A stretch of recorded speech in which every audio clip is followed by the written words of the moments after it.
राज कैटर सुबह से लेकर शाम तक हम लोग यहाँ पर पहुँचे हैं। बहुत ही सेवा उन्होंने की है। उनकी तरफ से 20 रुपए का पुरस्कार है। पार्टी की तरफ से बहुत बहुत स्वागत है।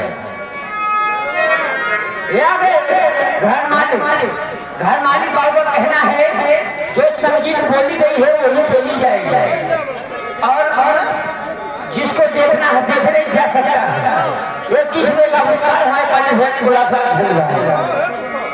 हेलो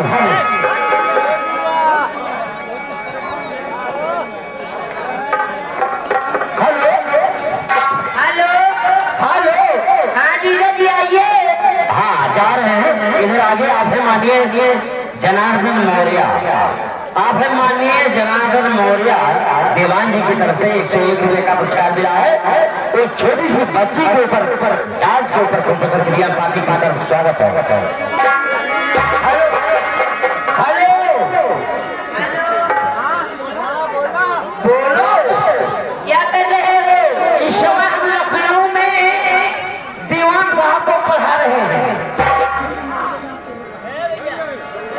यहाँ के तुलसी मौर्य ये फतेहपुर के रंग की तरफ से विश्व पुरस्कार आइए होगा सोहन। हेलो आइए जी कहाँ हो? मैं समय लखनऊ लखनऊ जी। ये जी वहाँ क्या कर रहे हैं? लखनऊ जो यूनिवर्सिटी महाविद्यालय है जी मैं मुख्यमंत्री को प्रधानमंत्री को पढ़ा रहा हूँ। अरे बड़ी भैया नहीं ए जी। हाँ जी आप इतने बड़े अध्यापक हैं? मैं अध्यापक का अध्यापक हूँ। अरे बाप रे बाप। आइए हमारे पास आइए।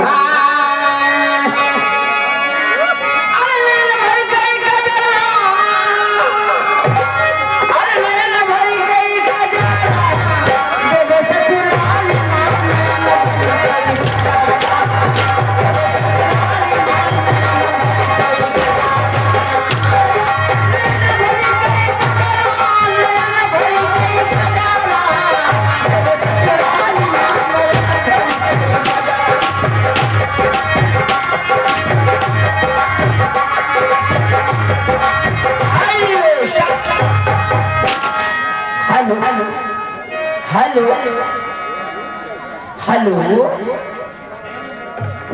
नमस्ते जीजा जी। जी आप बोल दो।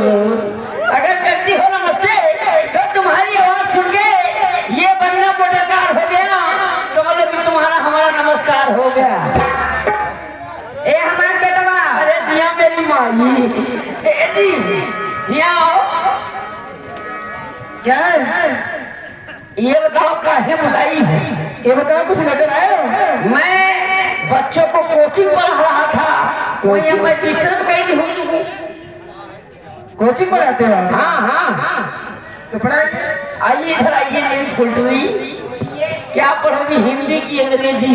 अंग्रेजी या चल तुम्हें आ चल। 1 2 3 4 5 6 7 8 9 10 नंबर बोल।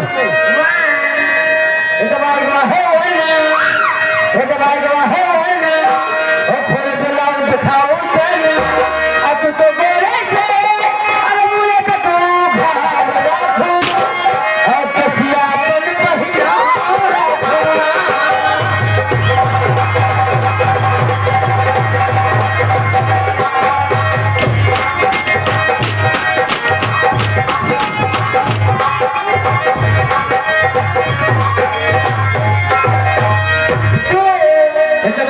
है तू अपना तो बोला तू, और घर घर गौराला तू, अब तो कुतिया जैसा अरे अपन व्यवहार रखू, और गिनती भंडार